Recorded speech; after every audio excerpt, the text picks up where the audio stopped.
Hey, what's happening, everybody, man? We right back at it one more time. Hey, this is Talk Back, man. Talk Back. I got my hood table brothers are not in tonight, man. Moosey, big ups to you. Will, big ups to you, man. Just want to shake it down a little bit, man. I got my partner in the house with me tonight, man. Special guest, man. I want to be a regular guest, Mr. Nkosi Jones, man. I'm gonna let him talk a little bit about himself, man. And then we want to talk a little bit about a subject matter that impacts the African American community to a degree that it is, it's exploding the incarceration rate. So go ahead, my brother. Introduce yourself, man.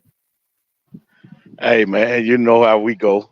Nicosa Jones lived in Pensacola for right at 20 years.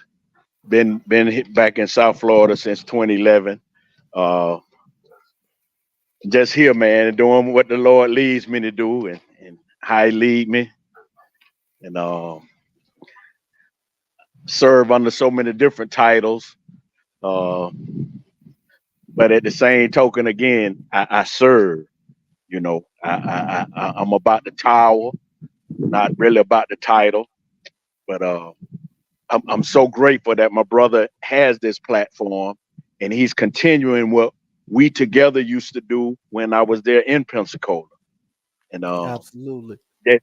just being able to be an individual who's a living proof of the grace of God and change and all these different vernaculars to be able to have so many different doors open and to be able to sit at different tables to understand that this is a great topic on tonight. I've chimed in on several other topics that you have expounded upon with the brethren, and it's so enlightening and edifying. It's a joy, to see you all come together in unity and talk about so many different things that is affecting our community and the Absolutely. communities at large. Absolutely, man. And tonight, it's no different. We want to talk about literacy or illiteracy within the dynamics of the Black community.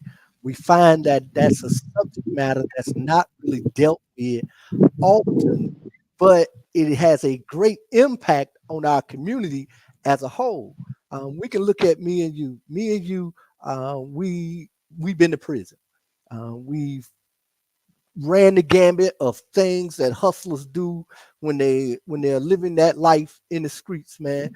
But not here to glamorize or glorify that lifestyle that we used to live, man, but to bring emphasis to something that people don't really realize.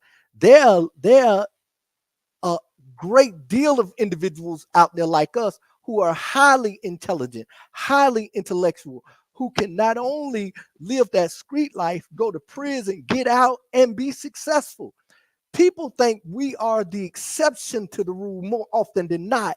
But fortunately, we are not the exception to the rule, man. There are many individuals out there like us. However, we have to shine light on those who find themselves at a disadvantage simply because they can't comprehend as well as we can. They can't read or they can't write as well as we can. But when it comes to hustling, they could do it on the highest at the highest level. So I think that's something we need to talk about, man. We got to unpack that a little bit, and I think I got the right brother on here with me right now to be able to unpack some of this stuff, man.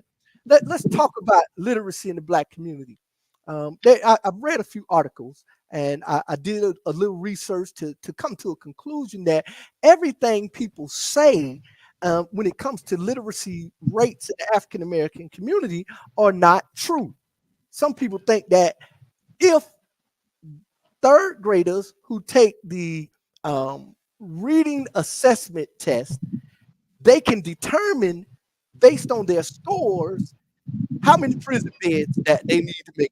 This child is predictably going to go to prison. I think that's psychotic, even because we negate um, all the other things that could impact that child from third grade on up. whether it's to fifth grade, between third grade and fourth grade, there could be a change in dynamics that shifts that child. Somebody could enter that child's life or something to that effect. So that type of stuff, man, is kind of, I really don't like it. And we find ourselves believing all of these things. But the unfortunate part about this is 85% of all juveniles who interface with the judicial court system are functionally low literate or illiterate. What you think about that, brother? I would say it goes back to one of the main things that you just spoke upon, and that's environment. Yeah. You know, we have the theory nature versus nurture. And we have to think back that once upon a time, and we even have to go back to segregation and integration. Yeah. Prior to segregation, education was very important. It was high on the totem pole. Yeah. And those who were educators, many of them came from our community. Yeah. Therefore, the emphasis on being educated at one time was high. Yeah. And over the years, when it came to integration, when we became integrated, the face of the educator became different. Yeah. The caring concern of the educated became different.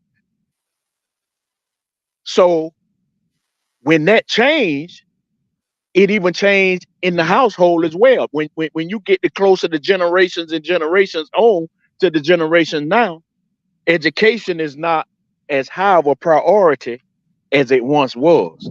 So over time, that changed. And you have to understand that we got a whole bunch of different variables involved as well, which I will place under the umbrella of mostly distractions. Yeah. We have so many distractions now to where kids at a young age will say they so smart, they so wise. You know, I take, for instance, my 4-year-old.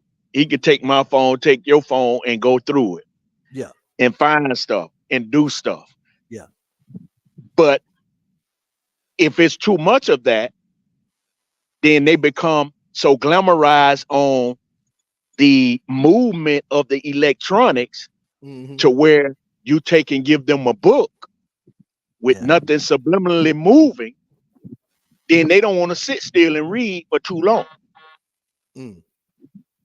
So you got the video game, the electronics, the iPads, the telephones, the computers, the laptops. You got all of these things that can be used for education, but most times in our community, they're used as entertainment, and unfortunately, they're used as babysitters. Yeah. Because if I give you your iPad as a toddler, then you're going to go over there and sit down, and I ain't got to worry about you in the way. I ain't got to worry about you disturbing what I got going on.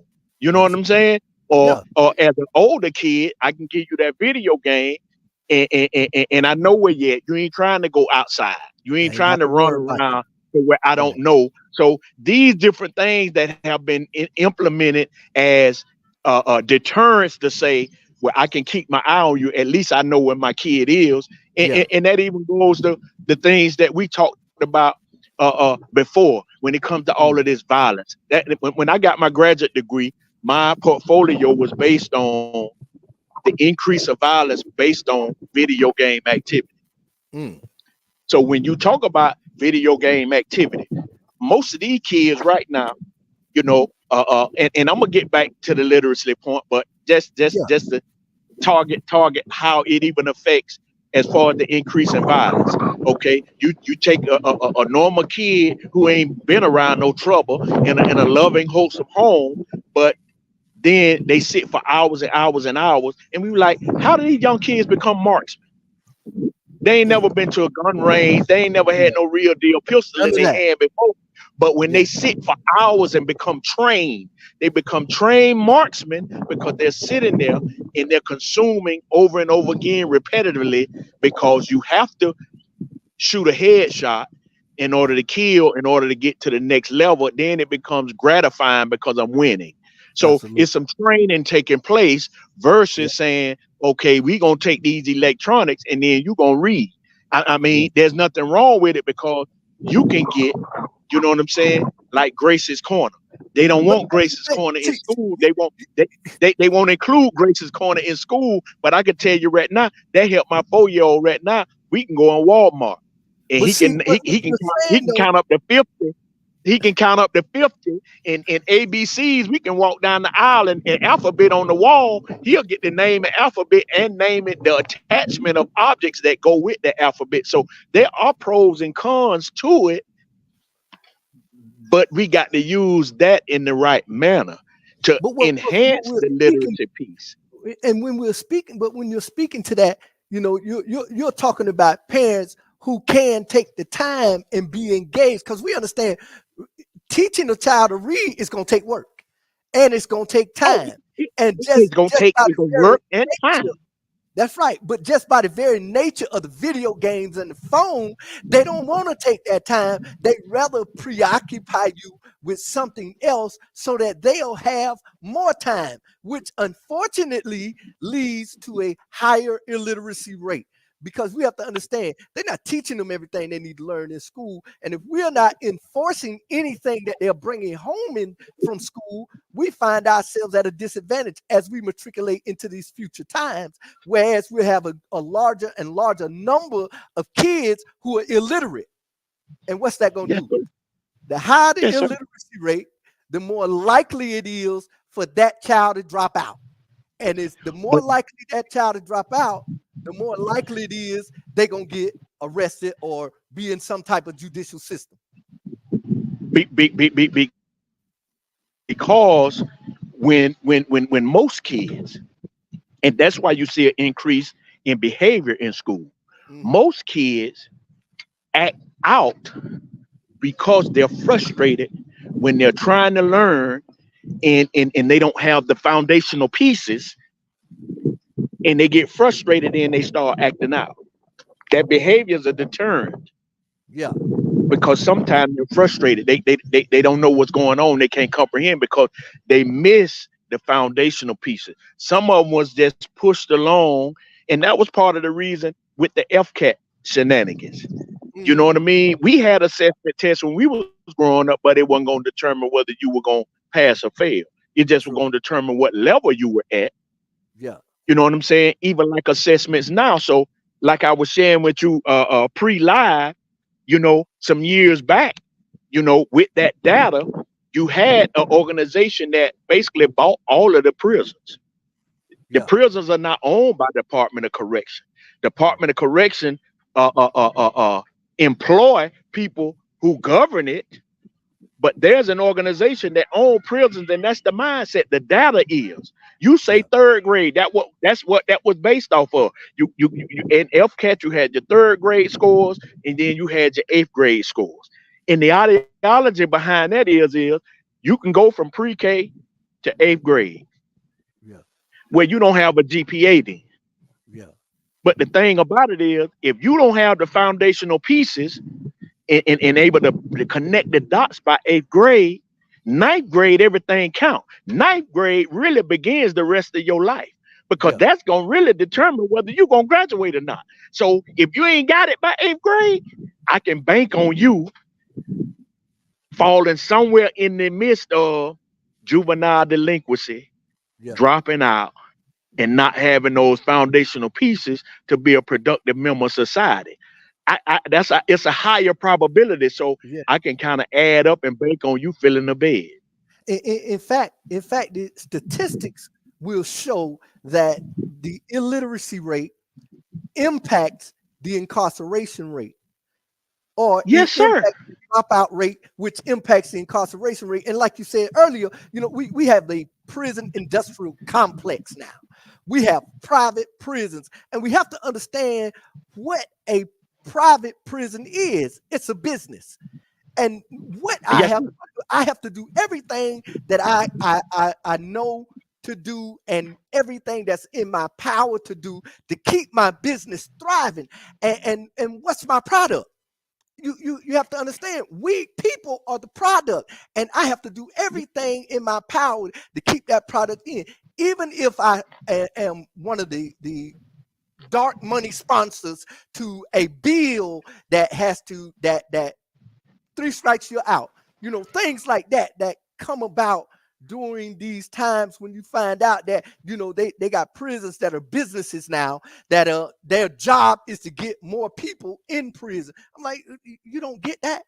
I'm like, hey man, they're creating this dynamics, whereas we find ourselves at a disadvantage more often than not, especially we don't impress upon our children the importance of literacy. And what is that? The ability to be able to read, write, and comprehend. If we can't do that, man, we're going to always find ourselves at a disadvantage. They're going to always shoot some by us. And you know that old adage, what they say, if you want to hide something from a black person, put it in a book. You know what I'm saying? In reality, that there's some truth to that, simply because we're not emphasizing the importance of reading, writing, and comprehending. However, we're allowing our children to be dictated to by entertainment, and that's what we do. Listen, but the implementation of the subtlety of it is when they put AR in there. See, people jump and thrive. I passed by school with Marquis. Our goal is 2,500 AR books by the end of the school year. But what people are overlooking is AR pushes you and rewards you to read fast. They might be a slight little comprehension piece at the end, but you ain't being asked that many questions. You being asked a few questions, but you being pushed to read fast. So now AR is AR is accelerated reading. Okay. So you're reading real fast. You read real fast. You might answer 3 questions, maybe 5 at the most. So you putting these books down. Boom, boom, boom, boom, boom. But the real deal comprehension of what you just read, then on the backside of the assessment is we have to understand who is composing these assessments. Yeah. The material that you have me read, how much of that am I familiar with in my everyday life? Yeah. See, I might not be the sharpest reader, but if the content, see, we even know, biblically speaking, when it comes to parables, you know what I'm saying? What our master did, he know people couldn't understand certain things, so he took what they were familiar with, put it and spoke on that for them to get that understanding. That's what comprehension is, understanding. Yeah. Hey, if I really want you to get a point, I need to talk about something that you're familiar with. See, but if I impose something to you that you're not familiar with, you may not ever understand what I'm talking about. You're right. And you know what, man, I'm thinking about, Nick, man. They talk. We've heard the terminology, school to prison pipeline, and I think a lot of times when people look at school to prison pipeline, they look at the disciplinary action taken in school that lead kids to incarceration or into prison.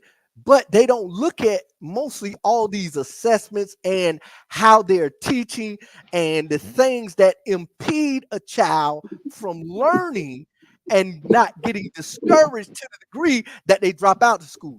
Because if a kid drops out, he has now increased his probability of getting arrested, getting incarcerated, going to prison. He's just increased that by 10 times.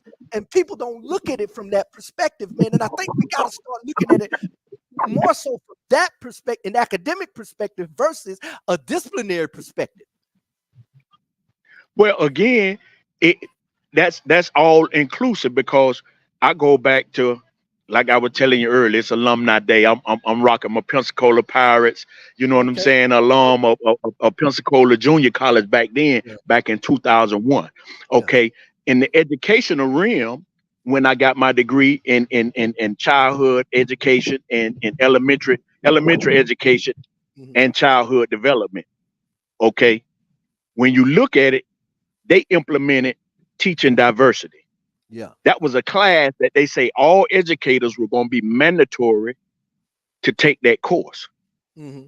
And the premise behind that is to get educators to consider what else a child may be experiencing that could be hindering their learning. Yeah. Things such as an improper diet, not enough sleep, family dynamics, socioeconomic status, where a child got to worry about whether they lights going, you know what I'm saying, be cut off, or whether they got to keep moving because rent ain't able to get paid. You know what I'm saying? All different types of family dynamics have to be considered when you're dealing with a kid, because you know what I'm saying? Just because a kid may have a behavior issue, they might just be having a bad day based on what they experience at the house. You know what I'm saying? You ain't got to automatically, because you got to think, when we went to school, a guidance counselor wasn't just somebody who just deal with your academics. Your guidance counselor found out what was wrong with you concerning your total being. They shifted that. Guidance counselors don't deal with the humanity of a person now. They only deal with the academic side of it. So now you don't have nobody standing in the gap, but there could be some other things going on with a human being as far as learning. They could have some type of cognitive delay. So all they know how to do is, if they learn as a toddler, all they know how to do is, when things don't go right, they coping mechanism is to act out. Some kids may not get no attention at home, so the wrong type of behavior may get the attention that they're lacking at the house. You know what I'm saying? You got all these different dynamics going on that has to do with the learning piece. And no, we can't exempt the parents from their sole responsibility. We as parents, we got to get our priorities back straight, because the education of our children, it must be paramount in these days and times, because everything is education driven. Yeah. Besides labor, because we as African American, we ain't into the labor force like that no more. Yeah. You got more immigrants doing the labor now. So if you ain't got some type of education, you're gonna be left behind. It's gonna be tough. Even now, that I say this, even now, they work at McDonald's, Walmart, Dollar General, places like that. You have to take a pre-application test. And my man Aaron there in Pensacola, he told me this because he was a manager out there on Blue Angel Parkway. He say people don't understand how the application system work at McDonald's. You can fill out the application, it pre-screens it, and it go in 3 different slots. A lot of people ain't never heard back from the people because the application ain't never made it to them. Because based on what you answered on that pre-screen, it's already knocked out. It basically put in the trash bin. Wow. So we got to understand, if we ain't answering questions properly, that the people ain't never even got the application. We call up there and say, hey, I fill out an application. They were like, well, I don't see it. Yeah. No, they don't see it. It never made it to them, because everything is designed now to be filtered through something to see where a person cognitive. Now, if a person can go show that they have some type of disability, which usually that runs through vocational rehab, they can intervene on their behalf to make sure. That's why we see a lot of these people at Walmart and Publix and Target and places like that with a job. And like, well, how they get a job? Because someone was there to intervene. And one thing I would throw out there, if a person has an IEP, they get all the voc rehab services for free until they die. You know, the unfortunate thing is many of our parents don't see a lot of these things that are, if you will, behind the scenes that could help their child thrive more. If that child looks out, and let's go back a little bit. You know, we're talking about education and literacy. There are many people who say, well, education isn't everything. What about the skilled laborers and all of those? So I'm gonna answer my own question. In that, we have to understand you still have to have basic comprehension skills in order to have a skilled labor job. That's right. You still got to have that. That And I've heard foundational. people say that, man. I had a great opportunity, like you did, to go back to school, man. And in that, the great God Jehovah has allowed me to matriculate to the highest level. You know what I'm saying? I went from Pensacola Junior College to University of West Florida to Troy State University to Walden University, all the way up to the PhD level. I currently hold a license in the state of Florida for clinical mental health and all of that stuff, man. You know what I'm saying? And there was a great opportunities for me. But at the same time, I had to have a level of understanding. I had to have a level of comprehension, even for the individual who says school ain't for me. The people say school ain't for everybody. I get that. But literacy is for everybody, man. And we have to understand before we can move forward. Because if we can't understand nothing, hey, we can't be a plumber. We can't be an electrician. We can't be a carpenter. We can't be a bricklayer. We can't be none of those things. All we can be is what they say, incarcerated. 63% of the individuals who find Listen, man. themselves in this position find themselves incarcerated. Listen, man. I tell people all the time, in all walks of life, it don't matter what it is.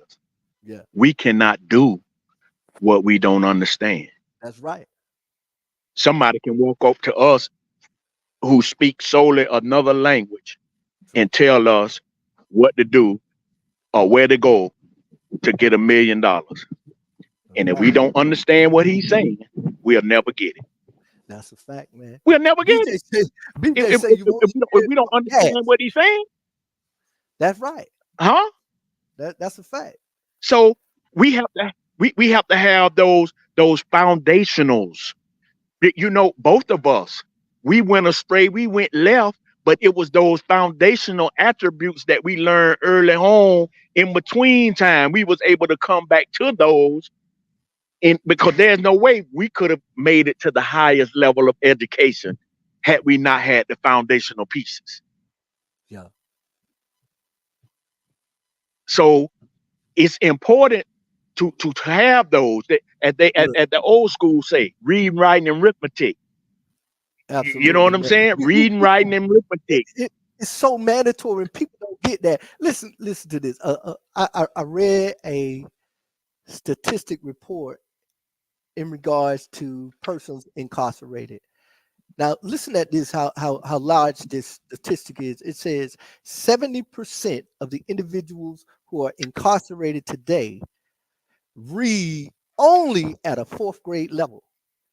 Can you just imagine that amount of the sheer number of people when you're talking about 70% of the incarcerated population, and most of them cannot read except for at a fourth grade level. And but or that puts us at a space where you're saying, wow, that's incarcerated now. What about out here? Statistics also have shown that there's a direct connection or correlation to what? Illiteracy, criminal activity, dropout rate, incarceration. Because if I can't read, man, I may more than likely I may become violent. I may become, kind of wayward in my behavior. I may start committing crimes. Eventually, I may even drop out. And when I drop out, I reduce my chances of being successful or avoiding the judicial system. I only increase my chances of encountering the judicial system. So I'm more likely to go to prison or go to jail or something to that effect. It's crazy, man. And trying to make our way through life. And, and Yeah, and again, it goes back to your frustration point, trying to make our way through life. And when it comes to us not understanding in those in that 70% realm, a lot of that behavior actually comes from they become frustrated. yeah, So then they begin to act out. yeah, It's a correlation between that behavior too. So yeah. It is. what tends to happen is early on, and now that they found out too the dynamics of the education system. I'm not saying all of the kids who on IEPs or things of that nature. I'm not saying all of them don't need that help. What I'm saying is there's more minorities who've been diagnosed ESE, who've been diagnosed to have their parents encouraged to put them on some type of medication or what have you, when that may not even be the case. There may be other variables that somebody need to get in a room and sit down and figure out. There may be some other stuff causing, you know what I'm saying, the cognitive issues Decline. Yeah. per se that lead to the behavior issues. Because dyslexia is a thing. People Yes, who are it is. dyslexic, you know what I'm saying, they get frustrated because they things are backwards to them sometimes. But that right. don't mean, That's right. I mean, it's a whole list of prominent people who had to press their way through dyslexia, who are now, you know what I'm saying, Whoopi Goldberg was one of them.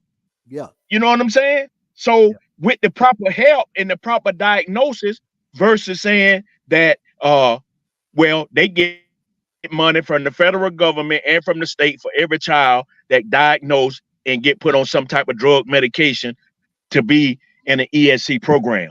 And See, I think that becomes sadly, an incentive. sometimes, you know, yeah, it is That an becomes incentive. an Why? incentive. Because Yeah. you're getting monetized, as well as you putting them on a fast track. Because if an individual is not in the ESE as an educator and they doing it from a place of compassion, then they don't provide those students with the full realm of assistance that they need to. See, a lot of times they get in there and do the bare minimum. They take that route because they know they don't have to do as much as the regular ed teacher. That's They right. can do the bare minimum. So they not even supplying those kids with the full scope of system that, and I see it all the time. You know what I'm saying? Because that's what my wife deal with.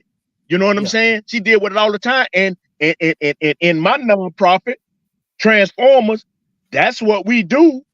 We are student and family advocates, even have to go face to face with school superintendents and all that. Done had lawyers involved with kids, and I ain't just talking about black kids. You know what I'm saying? I see it that Hispanics, whites who fall under the rim, and they quote unquote feel like they quote unquote the poor white trash, things of that nature right there. They just try to do them any kind of way until you go in there and say, hey, you ain't did this, and this, according to this paperwork. This child got an IEP, you supposed to dance to this beat straight and narrow, not veering off at no point. But they've been getting away with stuff. So all of this under the literacy realm, we got so many different dynamics, man, that feed the beast. I call it fattening the frogs for the snake. Because at the end of the day, it's the snake at the top of the totem pole who worry about filling them beds up. Yeah. And that's all they mind on. That's why every few years they switch it up. Oh, we doing away with the FCAT. Now we got Common Core. Okay, well, what is all of this based on? You still ain't making sure these kids know reading, writing, and arithmetic, because that's the foundation of every area of life.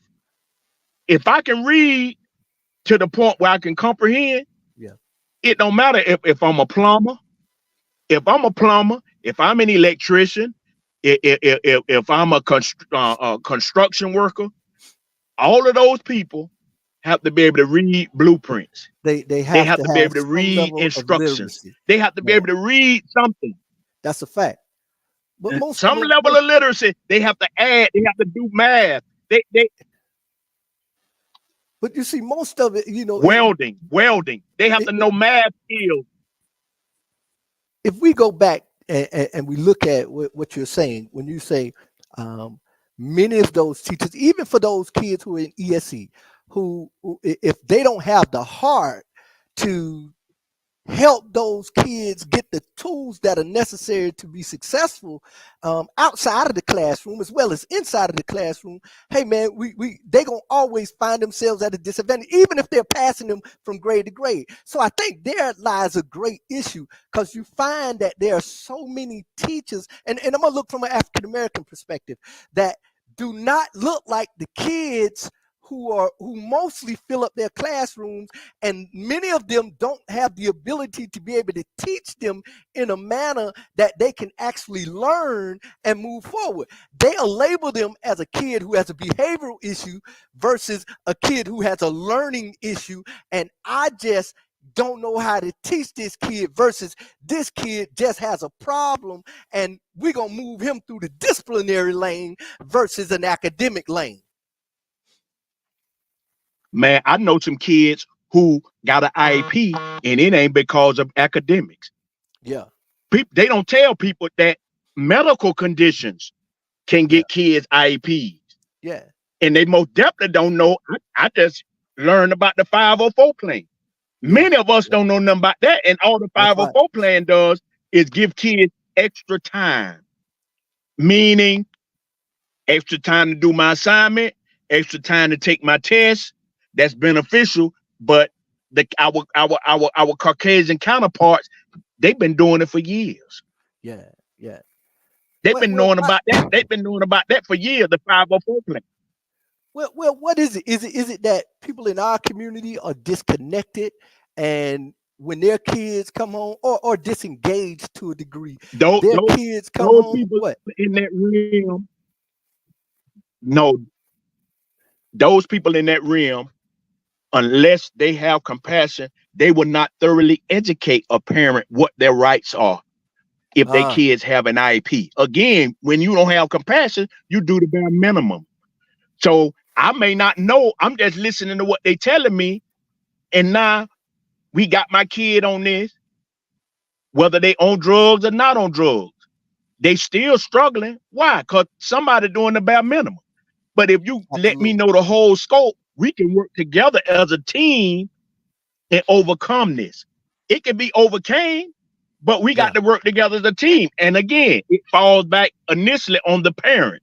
The parent got to be their child's first advocate, man. Okay. You got to go beyond some people sometime. And again, we've helped parents go all the way to Tallahassee to where I see Erica Lane says that her son has ADHD and has an active 504 plan. It's for accommodations.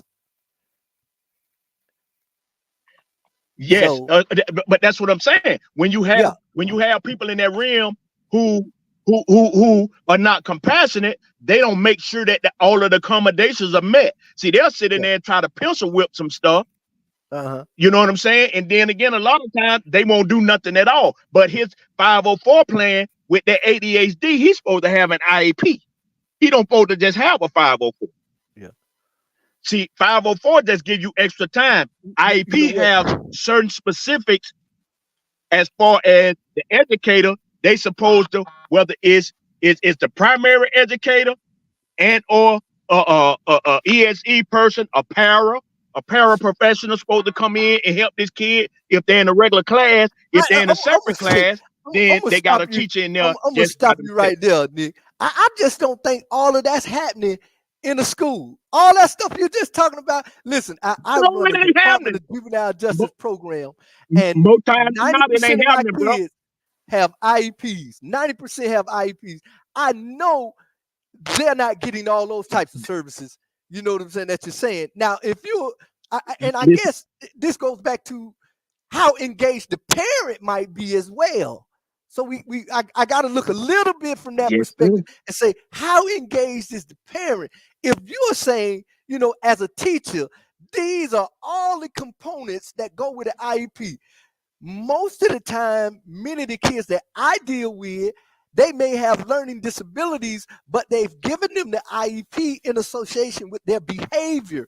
And most of them are sent to alternative schools for behavioral issues versus this child has a disability. Let me give him all of these things you just talked about to prevent him from later on getting discouraged and dropping out of school and becoming another number in Florida Department of Corrections.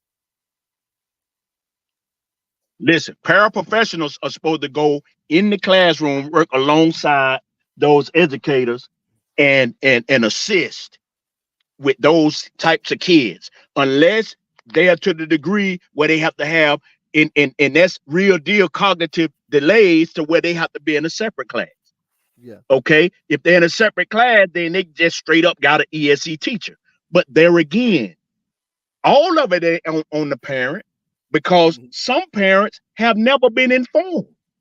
Okay. And that has to do more so with the individual who's the educator. You got to have compassion. You know what I'm saying? The real deal, man. Hey, how I see my wife operating function, man, I wouldn't have never in my life even been aware of none of this stuff. Wow. You know what I'm saying? She goes above and beyond to make sure not just her kids, because her credentials are federal. They not bound by a county. We help kids in a tri-county area. You know what I'm saying? To whoever, if we find out something going on with a kid, because that's just the compassion level.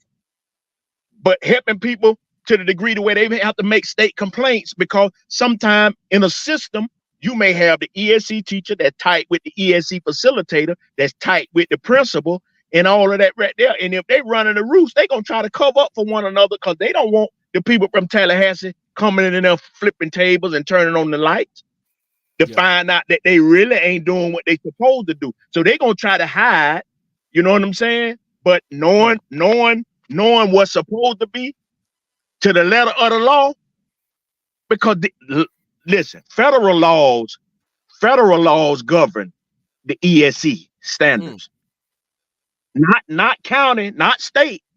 Federal laws oversee it all, and if they ain't doing what they supposed to do, you can keep going up the ladder. Yeah.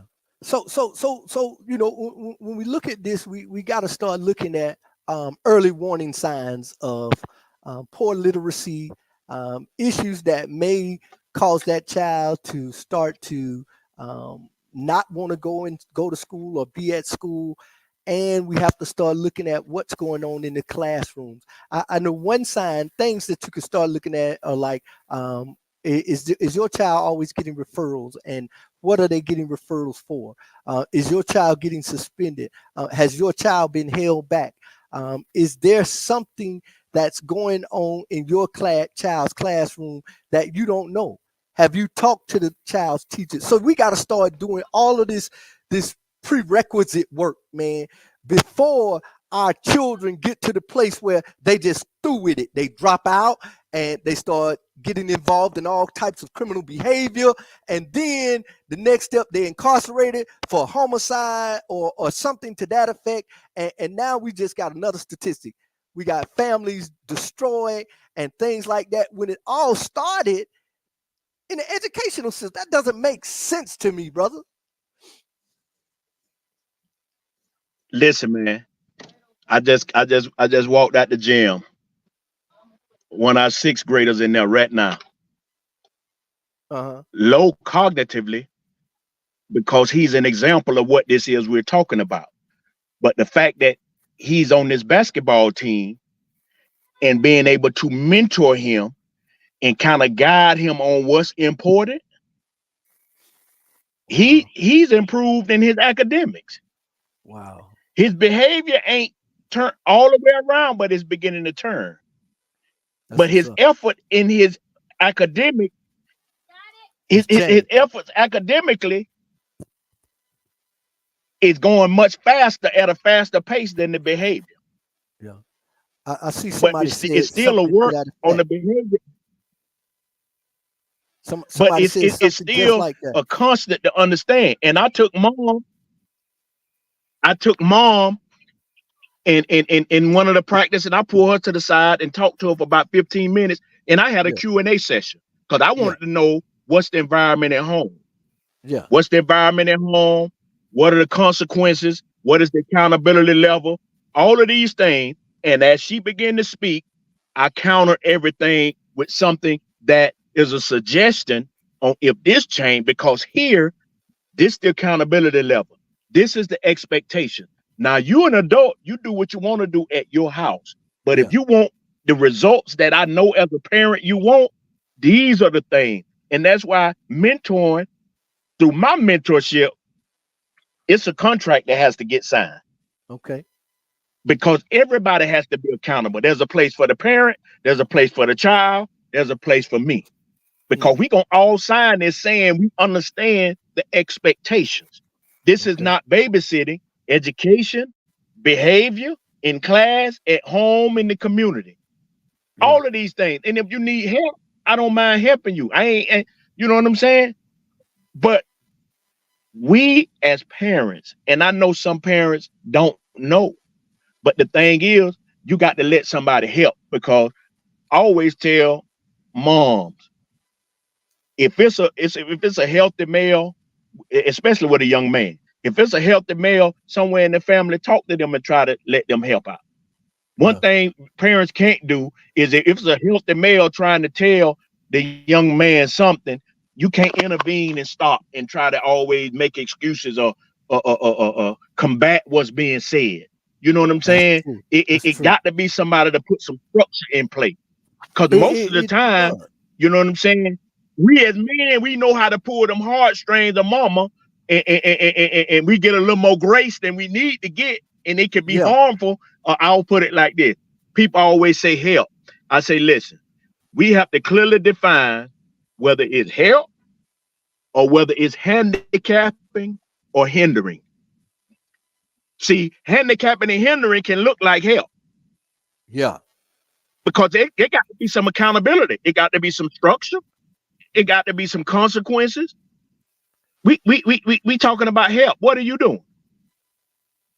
So we have to define whether it's help or whether it's handicapping or hindering. Because all these excuses, we can't have them. We got to take excuses and change them to reasons. We really do, man. I think we're getting ready to come to a close here, man. But this is a topic that we got to continue to unpack. We only unpack the surface of this, man. We're gonna jump back. Oh yeah. But we understand, we are living proof that the foundational pieces. It goes back to our book from whence we draw our guidance and our source and our direction. Yeah.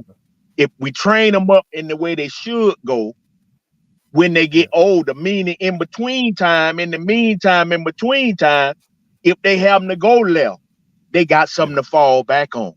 Yeah. We don't went left. There's no way even in that though. There's no way we could reach but I'm saying there's no way we could reach the pinnacle of education that we have, brother, without that foundational stuff. Yeah, man. They don't just give out doctorate degrees. You know what I'm saying? And I ain't started out, because I ain't gonna say again, I have a doctorate degree myself, but I'm just saying there's no way. You know what I'm saying? What our in-between look like, for us to be able to go back to school after the in-between.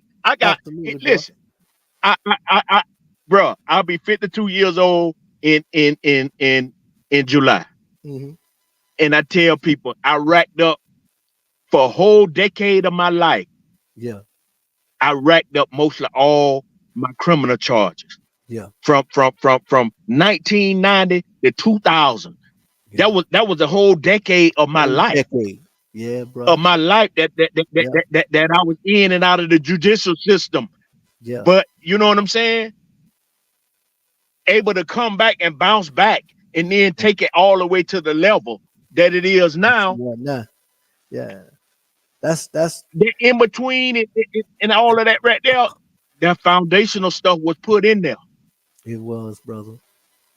But let's look at some of the kids who ain't getting that, because we got to look at this contemporary time. And as you even pointed out earlier, but we got to go back to the village. We got to go back to the village. That's the only thing. That's probably the only. Go back to the village. That can help, because you got so many of these. You got kids raising kids now, and then the kids who are raising kids don't know how to raise kids at all. And so we have this dynamics that's taking place in our society now, man, where there are people who have no moral compass. They have no guidance or no understanding of many things, because entertainment mostly is their guide. it's their dictator and it is their orator for every single thing. They go to Facebook to voice their problems. They get their answers from Facebook or YouTube or Instagram or Twitter or TikTok, or they get all of this information from them, but yet have no real foundational structure in their life that they can continue to move forward and teach from a platform. But I'm gonna tell you, brother, what the village got to do. The village got to get away from the mindset of me and my foe and no more. Because what you said is true.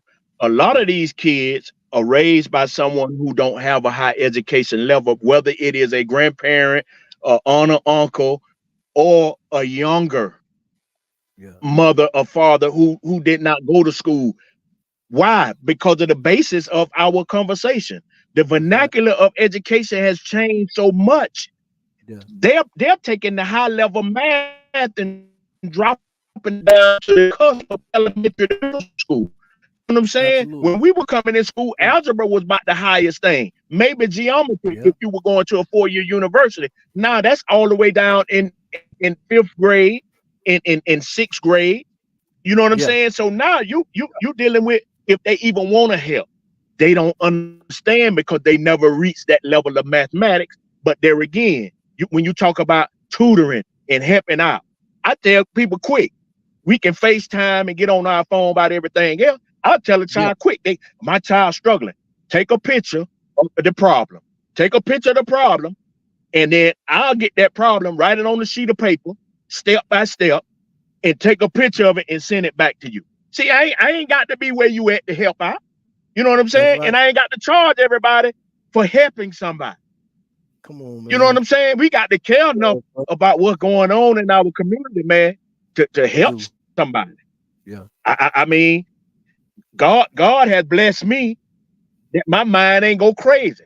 All them dirties we was on and riffing and all of that right there. Our intellectual could have been gone. Could have been.